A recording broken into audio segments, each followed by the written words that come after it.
as we move on to predict the Prem, as there's a whole week of Premier League action this week, Tuesday, Wednesday and Thursday night football.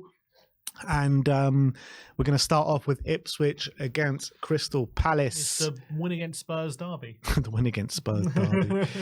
Sim went for 1-0 to Palace. I've gone for 1-1 here. I'm backing Ipswich to have a bit of a response because I thought they were poor against Nottingham Forest away, and I feel like with Palace coming to town, I feel like they'll feel like they can get something out of it. But I think with Eze back in the side, Palace will also have a bit of quality and fancy themselves as well. I think it'll be a bit of a game of chess this game, but I went for split at 1-1. Yeah, I just went for 1-0 Palace. I think with Eze back, he got 65 minutes on the weekend. He's going to get more and more fit, and I think Palace, last few games have been quite good, and they ever since beating us. I know they haven't won, but they've only lost one as well, and they've had a few decent results there. They should have won on the weekend against Newcastle. They were really unlucky on that occasion, and Ipswich as well have been decent, but I just feel like Palace, with the way they play, should be able to keep out of the Ipswich side. So. I really like Lacroix. I like Guehi at the back and Chalobah. I like that back three as well. So I have gone for a clean sheet for Palace and a 1-0 win. Next up is Leicester against West Ham in Ruud van Nistelrooy's first game in charge. Both of us gone for 1-1 here. Yeah, Kudus back for West Ham after a 5-game ban, so that'll be a welcome return for him. But I think Ruud's first home game in charge, I think it's going to be a good atmosphere. I think the Leicester players are going to be up for it. West Ham off the back of, again, thought they turned a corner against Newcastle, then getting battered 5-2 at home.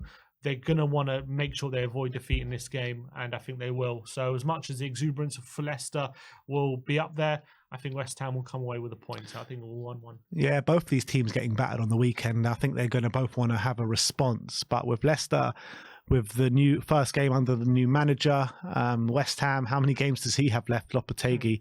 I don't know. I know, but if they don't win this game, you got to beat Leicester if you're Lopetegui, especially with the results that he's been getting. So I don't know. I couldn't really split the sides either, so I've gone for 1-1 again. Everton against Wolves up next. We've both gone for Everton wins. Sim's gone for 2-0. I've gone for 1-0. I'm going to go for a really dogged Everton display. They haven't been conceding many goals lately, but they did get battered 4-0 at Old Trafford in the last game. But I think it'll be back to basics at Goodison Park. They are usually a tough nut to crack at Goodison. Wolves are going to be very hurt in the manner in which they lost to Bournemouth, but I feel like they won't have enough to break down this Everton defence. So 1-0. Yeah, I went for 2-0. I think Everton have to win this game because I've looked at their fixtures coming up and they pretty much play the whole top half after this game. So and a lot of the ones are away from home as well. I struggle to see where their next win is coming from. So I think even with this win, they could easily find themselves in the relegation zone very soon. If they don't win this game, they'll be in the relegation zone. They might be in the relegation zone for a large part of the season up until February if they don't win this game. So massive. And I think Deitch will realise the importance of this game. He'll get his team up for it. And I think they'll get all 3 points. So I've gone for a 2-0 win. Wolves, shot themselves in the foot on the weekend. I'll be disappointed. But I just feel like Everton, the way that they also have quite an effective high press when they want to, and I think they'll implement it in this game. Next up is Manchester City against Nottingham Forest, which is going to be a really interesting clash with Forest's aggressive nature, hard to beat. Sim's gone for 1-1. Yeah, 1-1. Forest, I think they've got such great legs in midfield. I've got Elliot Anderson, Morgan Gibbs-White. They can run a hell of a lot in the middle, and I can really see again City struggling with that. And I can see with Hudson-Odoi got really good pace on the wings. I don't think there's going to be time after time, but I think they'll pick their moments for us, and they're very defensively resolute. They went to Anfield and got a clean sheet. They've shown they can be very defensively solid. City at the moment just don't look right. They are really struggling to impact games in the proper way. I know if you look at all their games they've lost, to be fair, they've all been very good, all been good teams. Bournemouth away, Brighton, Spurs, Liverpool, Sporting. They're not like duds. Maybe they're all better than Forest, but Forest themselves are up in 6th and they're doing quite well, and they're hard to score against. And City are just really struggling to create chances at the moment. So I've gone for a very frustrating 1-1 draw for City here. Yeah, I think City will get frustrated in this game, but I think, like I say this every week, but I think quality will shine through. The quality that they have in that team, I know they're not playing well at the moment, but surely at some point it's got to turn for them. And I envisage it's going to be a frustrating day for City, but they will just about get over the line, whether it be from set pieces or some magic from Foden or Haaland or De Bruyne. Only Haaland has scored this season in the team that played on the weekend. Yeah, I know, it's mad. Absolutely mad. And they dropped Edison and they dropped Gvardiol. I mean, I think if I was going to look at someone to drop, I probably would have dropped Kyle Walker, to be honest. I don't know how Kyle Walker survived that. I know Gvardiol has been pretty poor the last couple of games, but maybe it's to kick up the backside that some of these players need, and they got to get back to winning ways at some point, and I feel it's going to happen this midweek. Next up is Newcastle against Liverpool. Sim's gone for 1-1. I've gone for 2-1 to Liverpool. I just feel Liverpool running on a bit of momentum at the moment. It's a very tough game to go away at Newcastle, but Liverpool have got an unbelievable record there. And I feel like they will beat Newcastle, who are just not playing well at the moment. I know when the big teams come to town, to St James's Park, they usually do raise their level. They drew with Man City before the rot started. They beat Arsenal as well. But I feel like Liverpool, with the momentum, with the way they're playing at the moment, I think they'll just about do enough to win the game. Yeah, St James's Park is such a difficult place to go, and I think Liverpool might come unstuck here. They're riding a wave. Let's be honest, they're taking on all comers, and brilliant win on the weekend, beating Madrid before that. They've also, in the last few games, they've beaten Leverkusen as well. They've been to the San Siro and won. So it's not that they can't go to tough places and win, but I think in a midweek game where they've just had a really taxing week against Madrid and City, it might take its toll in this one. And I think Newcastle might be up for it. Gordon, obviously, a lot of talk about him to Liverpool. He might be up for it. Isaac as well has been a bit off the boil last couple games. So I think Newcastle will just nick a draw here. So I'm going for 1-1. Next one's a really interesting game. Southampton against Chelsea at St Mary's. Sim has gone for 2-1 to Chelsea here. Yeah, I think Southampton have been playing really well against bigger teams, to be honest. And I see Chelsea, again, having played really well on Sunday. They haven't been used to, playing 2 games a week with the same team. So will he play the Europa League team here? Will he play the first team? I'm assuming he'll probably play the first team. And, will they be able to be as aggressive as they were on Sunday? We'll have to wait and see. But Southampton have shown against Liverpool, against City, and against Brighton on the weekend, they can give a match for a lot of good teams. And I think they'll give Chelsea a good game here. But I do think Chelsea will just come on, will just get over the line. So I went for a 2-1. Yeah, you can say that about Chelsea. You don't know if they'll be able to be and play the game that they did on the weekend, but could say the same about Southampton, can't you? Because they're not used to playing 2 games in a week either. I think it's going to be a really open game of football. I think Southampton are going to have a good game. I think Chelsea are going to have too much quality for Southampton to handle. So I've gone for a lot of goals at either end, but Chelsea to get over the line with a 3-2 win.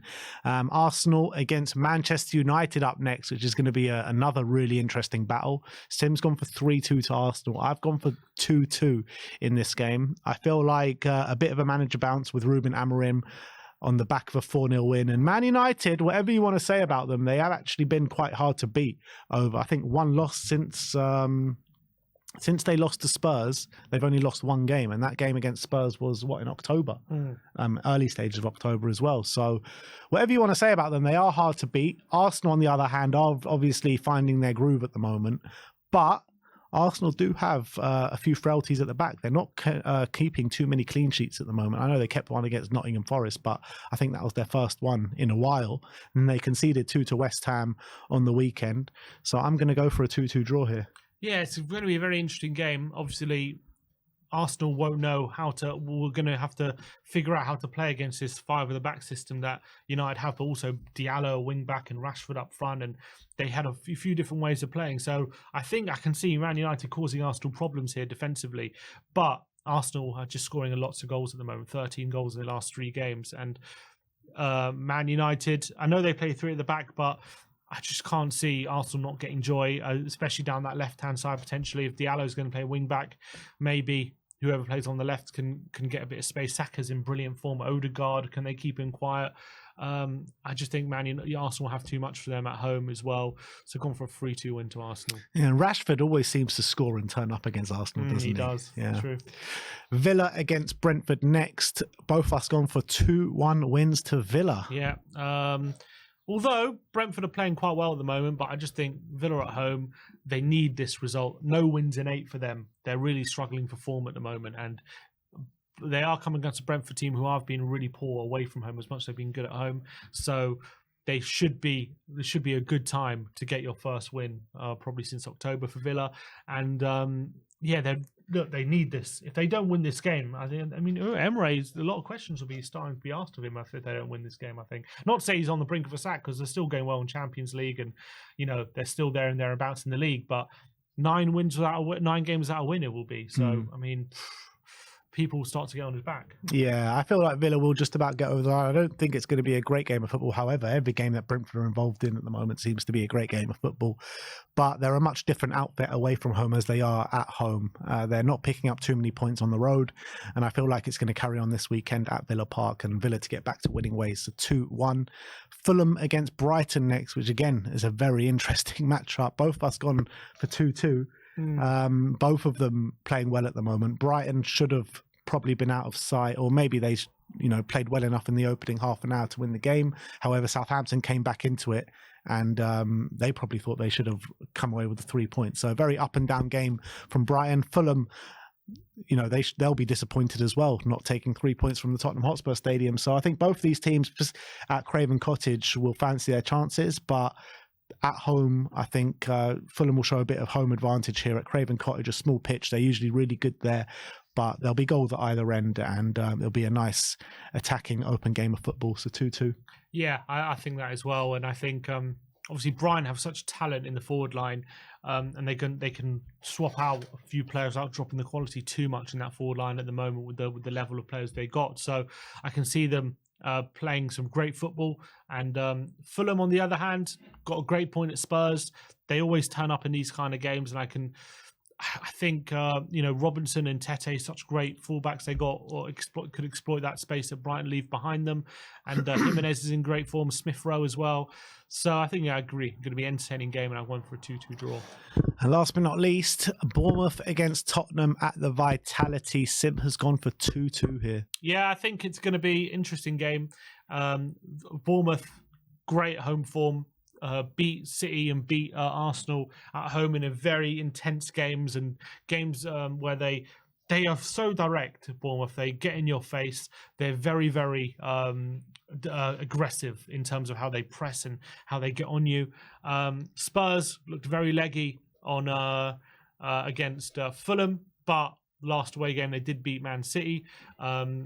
Hopefully they'll have a couple. Solanke will be back and have a couple players back. It's going to be a really difficult game for Spurs, and I think also be a difficult game for Bournemouth as well. They're going to keep up their intensity after playing what was a really good away win away at Wolves. And I see both teams going kind of toing and froing. Both teams like to be aggressive. Both teams like to be direct, and so I went for a 2-2 draw here. Yeah, I've gone for a 2-1 Bournemouth win, unfortunately, and I feel like with the aggressive nature that you talk about with Bournemouth, I'm not sure if Spurs are going to be able to handle it, with Spurs looking really leggy at the moment, and could do with a bit of a break, but there is no break to become, because there is games coming thick and fast, and there will be a few Spurs players returning with the likes of Kuti Umera and Dom Solanke, who knows those parts very well. But I feel like Bournemouth at home, they've got some major wins there so far this season, and I feel like another one is coming. So unfortunately, I've gone for 2-1 to Bournemouth. Let's move over to the Star men. Sim's gone for Dwight McNeil. Yeah, Everton need this, and he's been their chief creator. He's been probably their best player this season. And if anyone's going to step up for them, I think it's going to be him. So, Dwight McNeil. And I have gone for Nick Jackson of Chelsea away to Southampton. He's been brilliant this season. He's been getting the goals of regularity. And I feel some more are coming this week at St Mary's. So, yeah, that's Dwight McNeil. And that's Nick Jackson. The gap is 124 to 129. So, are we going to see Sim leapfrog me and go into number one for the first time this season? Or am I going to extend the gap this weekend? Let me know in the comments section below. But that is it. 2.5